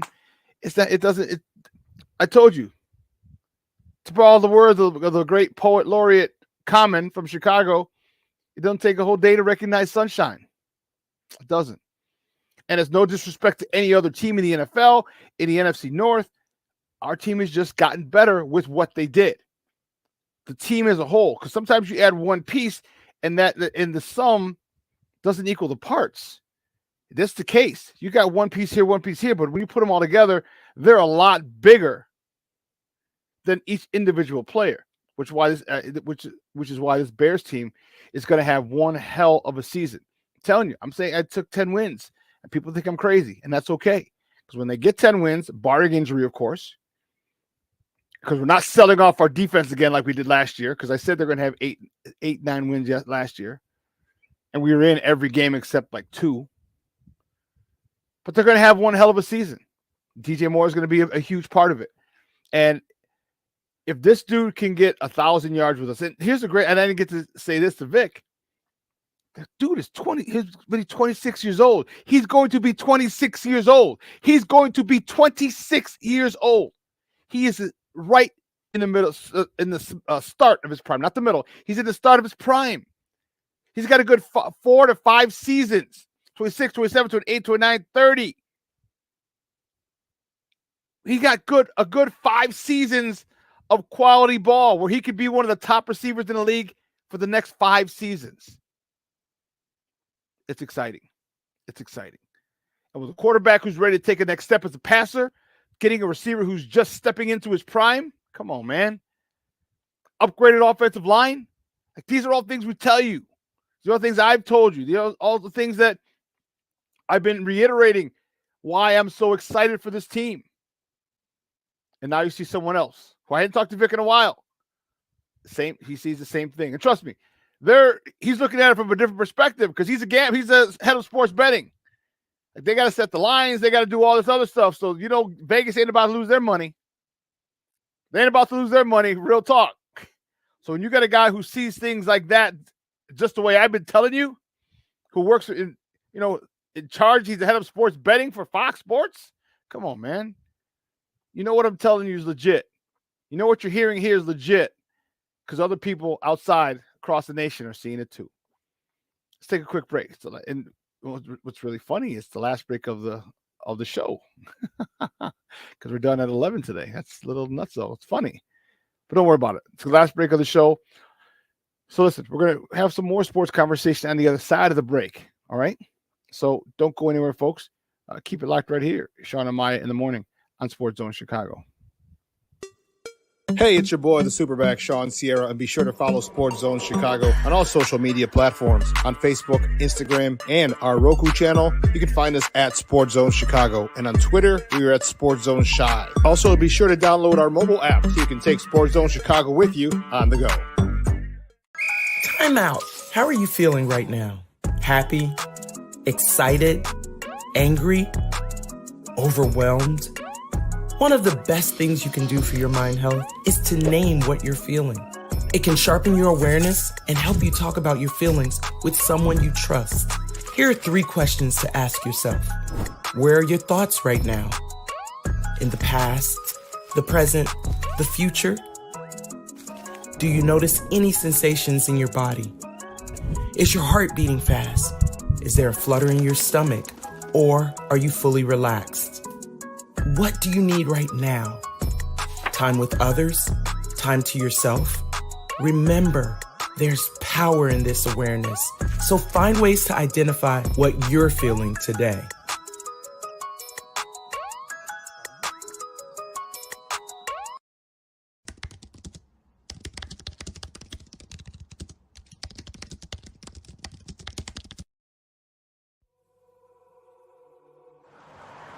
At a time when the news seems as subjective as the partisan politics dividing this country, independent professional journalism has become a resource people need to get the honest and accurate information for their lives. That's why I created JQuinnReports.com. As a born and raised Chicagoan, I know this city better than anyone. So my investigative stories are all original, and they'll go deeper to expose the truth by using information obtained from public information databases and in-depth interviews with the movers and shakers. My future stories will introduce you to people and businesses who are changing the world, not just Chicago. My missing person stories will spotlight those who you don't hear about in the mainstream media who are often overlooked. If you want to hear my personal views on things around the world, check out my blog site, which is based off of factual information and my life experiences. There's also past episodes of my weekly sports podcast show, What's Up Cuz, that I host with my real-life cousin, Lance Urban. So if you're looking for all this information and more, check out jcoinreports.com and follow me on Twitter at jcoin. Every day we take steps to keep the people we love safe, but some health risks are easy to miss. Ticks hiding in the yard can spread germs, like the ones that cause Lyme disease. Mice searching for food can spread bacteria that makes us sick. Mosquitoes lay eggs in standing water and can spread West Nile virus and more. Cockroaches are drawn to water in the home, leaving behind allergens that can trigger asthma attacks. Common pests can threaten our health. Learn how to protect your family at pestworld.org.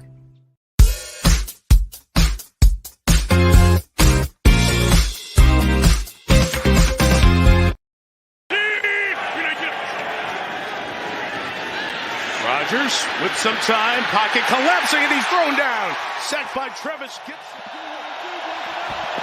The gain of 4, it's Montgomery again sifting through into the secondary. Montgomery will keep his legs going to the 45-yard line. And the first down. Out of the Chicago timeout, it's 2nd and 10. Montgomery back to Fields, who throws the intermediate route that is caught by Equanimeous St. Brown, the former Packer, on the run to the 25-yard line. Gain of 30. For Chicago.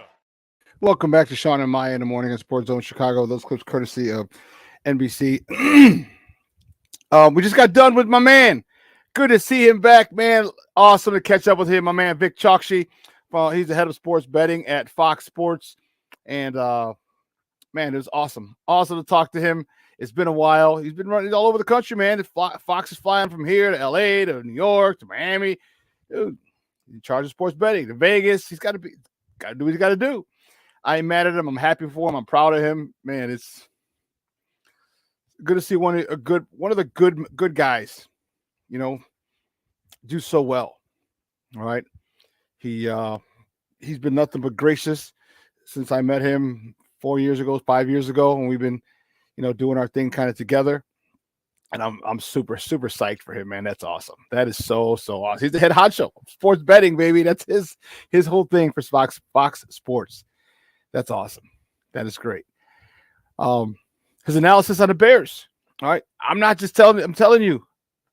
I'm not just saying it. When you got people who are in charge of betting in Vegas, come on now. It's okay to get excited. All right. Remember, I told you, enjoy the moment. Enjoy it. And I know they're off until July 25th. They have to report on my birthday. Okay. And I think they start camp the next day. So we got about a month left of Bear-less football. Okay, unless they sign an edge rusher or 3-tech or something. We have 1 month. Okay, I told you before, guys, get those summertime festivals in. All right, there's drive-ins going on now. I want to go to the drive-in over in Pilsen. Rooftops, patios. I was out yesterday with the Smoke Fellas out there, out in the South Burbs, for their birthday, for Ben and Damani's birthday. Like I said, rooftops, brunch spots. Take your girl out, because if she's not a football fan, but you know what? Even if she is, take her out to all those things now. Do them now. You can never, ever, ever, ever have too many cool points. No such thing. No such thing as accumulating too many cool points with your significant other. So, and if she loves football, that's even better. All right. So you can continue that as the season goes on. But it's going to be fun. I'll tell you what, I'm looking forward to it. I'm looking forward to a lot of things. Okay. I'm looking forward to a lot of things with Chicago sports, because the NHL draft, okay, is coming up. All right. It's coming up this week. 2 days, the 28th and the 29th, or 2 days from today, but the 28th and 29th. And we all know that the Blackhawks are taking Connor Bedard. Okay. They're taking Connor Bedard. All right. You can sit there and talk about, well, what if they trade it? Like, just don't be stupid. Don't. And if anyone says, well, they're getting offers, they might trade it, punch them in the face. Because they don't know a damn thing about sports. Okay, maybe punching people in the face. No, punch them in the face. I'm going to keep it real. Or you know what? Just slap them like, psh, shut up. Psh. All right. This kid is he's a next generational talent.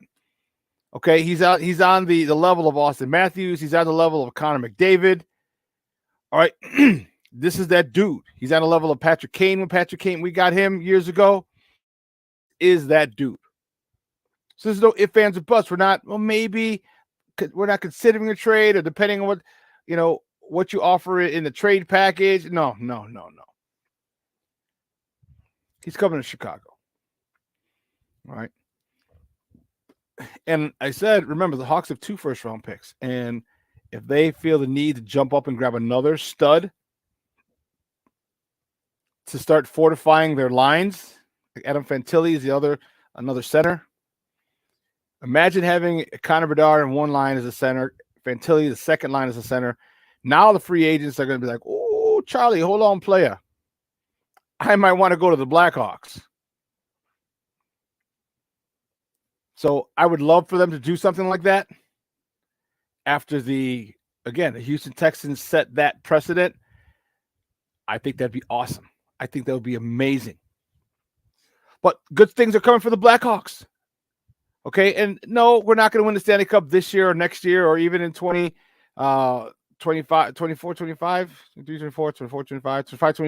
But 25, 26, we'll start getting into playoffs and we're going to be contenders. Now, what pieces they add, what goaltenders they get, that's going to be a big factor. But at that particular point, I say 25, 26, now we're starting to be contenders. We're going to be perennial playoff participants. All right, 25, 26, Justin and DJ Moore could, by that point, lead us to a Super Bowl title. So there are a lot of good things. If you're a Cub fan, man, think of the youngsters you have now. You signed Dansby Swanson.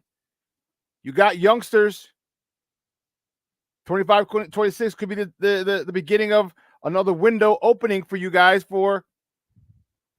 of you becoming legit World Series contenders. White Sox, man, I don't know where the hell we'll be. It's not going to be very good. The Bulls, I don't know where they're going to be either. But there's some good things coming down the pipeline. And in 2 days, 2.5 days, when Conor McGregor's name is Conor McGregor, when Connor Bedard's name is called, we can all exhale and we can start the future. I was talking to my cousin at his birthday party on Saturday, after I did the first day of the DJ Moore camp. He's a huge Hawks fan. And I was like, well, what do you think? I asked him, I was like, what do you think? Patrick Kane may say, hey, I'd like to come back and play with this kid. And he said what a lot of people said. I'm really surprised. He said, you know what? Maybe it's just time we cut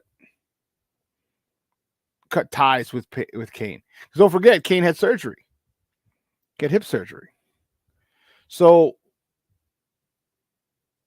what Patrick Kane are you going to get if he comes back? When he comes, he's going to miss part of the opening of the start of the season. So at that point, what Patrick Kane are you getting? Now, it would probably be in the best interest of both parties, just to not invite him back or not have discussions. Okay, and it's cool. All right, sometimes it's just best if parties go their separate ways and give us more cap room for other healthier wingers, healthier players. Because when you get a guy like Connor Bedard, who we'll be drafting in 2 days, you're going to get people who want to come play with him. You're going to get people who want to be on his team. Because if you're one of the studs, you're going to be on his line. And this kid, you saw we talked about the stats. Like in 54 games, he had 71 goals. And I forgot how many assists. Or was it 71 points in 50? I think it was 71 points in 54 games. Insane. Over a point a game. That is insane. So Chicago sports, quite a few, 3 to 5 teams, or 7 teams, because you got the Sky and the Chicago Fire, have things or have the arrow pointing in the right direction. And I'll tell you what, except for the Cubs, because I'm not a Cub fan, I like the other two. I'm excited for it. So it's going to be fun watching these. And like I told you, just as it happens. If it's your team, if the Cubs are doing better next year, enjoy it. Don't worry about, we're getting to the World Series. Don't worry, we're going to choke. Don't worry. Enjoy that particular moment. Enjoy the game. They win, enjoy it. If they lose, all right, be mad about it, have a beer or two, and then we're done, and focus on the next game. It's not waddle or it's not just sit there and stew in our anger for our teams, because we've done that for most of our pro fandom. We're professional fans. Or because our parents were like that, or because a lot of our friends were like that. You don't have to be like that. Yeah, one game sucks. Okay, good. We'll play tomorrow. Because tell you what, Cubs are going to be doing some work. The Blackhawks will be doing some work. The Blackhawks are going to be exciting. It's like the Cubs are exciting. They got the 2 games under 500 now. If they can get over 500, and now you're cooking with gas. Now you're cooking with gas.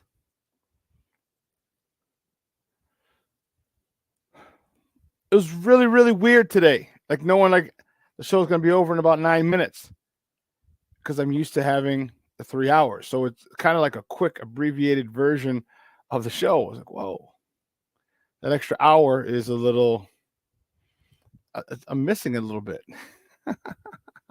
I'm missing it a little bit. But I think it's important that we do that, just because there is no other, we'll talk NASCAR this week, maybe Wednesday and or Friday, definitely Friday. As the NASCAR race hits Chicago Saturday and Sunday. It's going to be something new. Even if it never happens here again, guess what? It's something that happened here once. So enjoy it. Enjoy it. Cornelius, you said the All 22, after watching the All 22 review on DJ Moore, and Justin and DJ are going to be stealing this. Yeah. Like I'm telling you, like this guy he's a great kid, great young man. I watched him, and at the camp, listened to him talk. he did a lot of talking yesterday because they brought us in. It was really funny. They brought us in from the camp because there was some lightning in the area. But when they broke camp and when they went on, they came on the microphone and said, "Hey, we're going to go inside because there's lightning." It was sunny out. It was all sunny. It was sunny. So we go inside the field house over at Hinsdale Central. That's where the camp was at.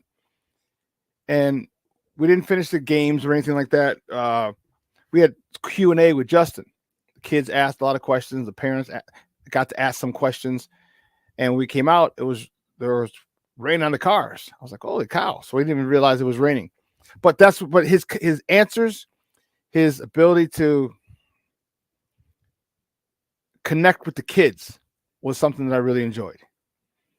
I really, really enjoyed it. And it was even to the point where I wouldn't say too much, but he just loves the kids a lot.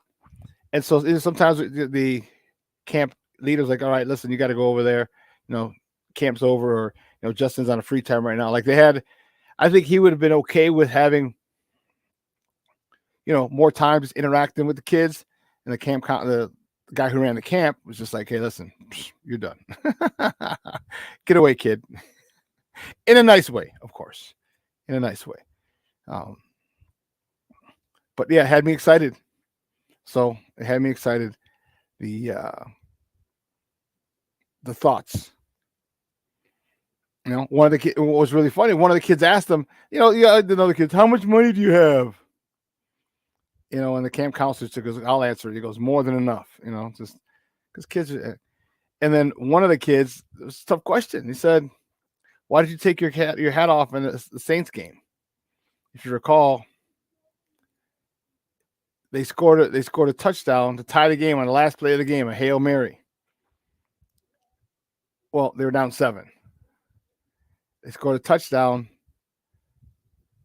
to bring it to within 1, and it was, again, Hail Mary, last play of the game. Obviously, you get to kick the extra point after the touchdown, but after he scored, he took his helmet off. It's like, yeah, he got a penalty for taking his helmet off. They move it back 15 yards. Because remember, it's from the 25 now.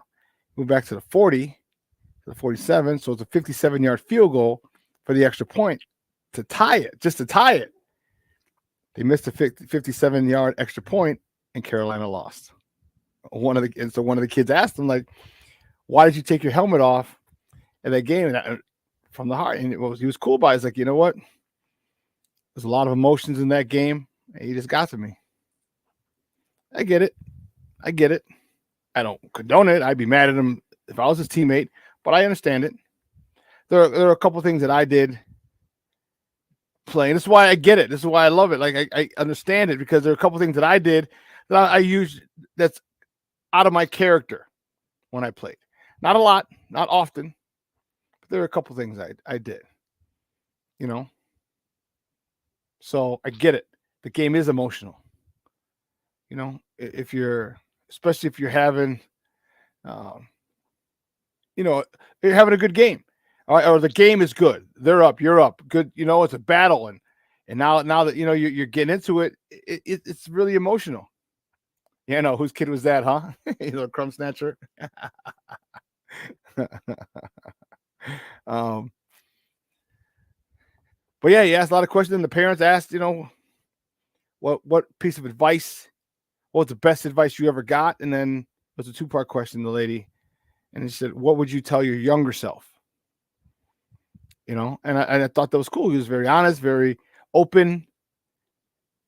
I just thought he was great camp host. So looking forward to it. 10 fumble game. No, I fumbled twice in a game once. I fumbled twice in a game, once in my life. And I didn't fumble for like the next year and a half.